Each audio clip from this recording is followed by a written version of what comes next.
Assalamualaikum warahmatullahi wabarakatuh.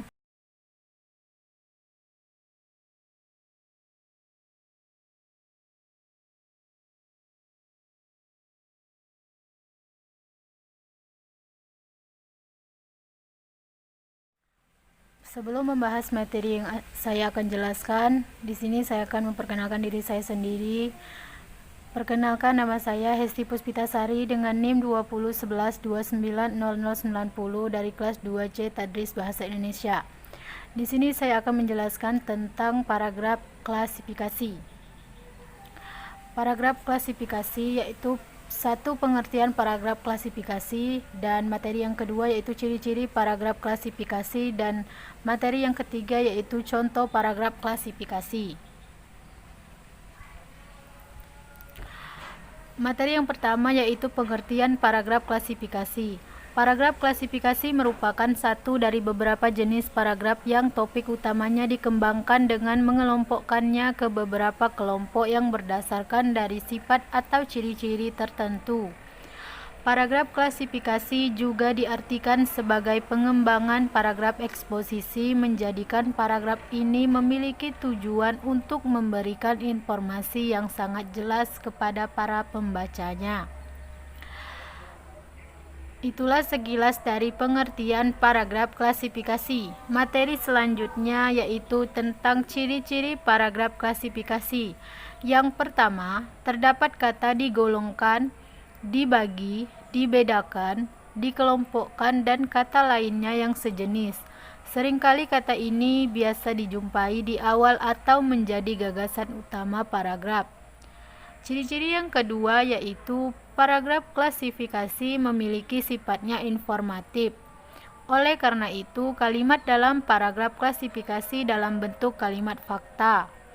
Ciri-ciri yang ketiga yaitu secara menyeluruh, paragraf ini mengandung penggolongan suatu hal menurut acuan atau ciri-ciri tertentu. Itulah ciri-ciri dari paragraf klasifikasi. Selanjutnya yaitu contoh paragraf klasifikasi. Menurut jenisnya, demam dibedakan menjadi demam kontinu, demam remiten, demam intermiten, dan demam bifasik. Jenis-jenis demam itu dikarenakan oleh penyakit atau infeksi yang menyakiti anggota badan. Penyakit demam kontinu dikarenakan oleh terdapatnya virus pneumonia di dalam tubuh, sedangkan demam remiten dikarenakan oleh terdapatnya penyakit demam jantung rematik dan infeksi endokarditis.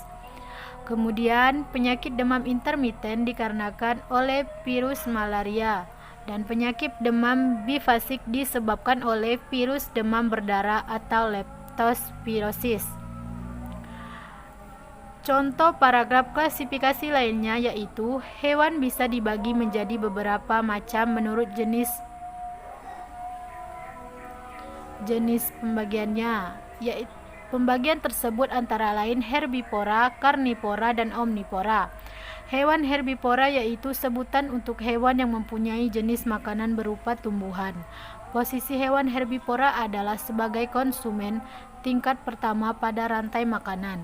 Jenis hewan yang masuk dalam jenis hewan herbivora yakni sapi, belalang, kuda, kambing, dan keledai. Hewan karnivora merupakan sebutan untuk hewan yang memangsa hewan jenis lain. Hewan karnivora disebut juga dengan predator untuk hewan herbivora. Jenis hewan yang masuk dalam hewan karnivora yaitu macan, harimau, musang, dan serigala. Lalu hewan omnivora adalah hewan yang makanannya berupa tumbuhan dan hewan lain. Jenis hewan yang masuk dalam kategori omnivora adalah ayam, bebek, beruang, dan orangutan. Itulah materi dari saya. Terima kasih, semoga materinya bermanfaat, dan saya akhiri. Wabillahi taufiq wal hidayah. Wassalamualaikum warahmatullahi wabarakatuh.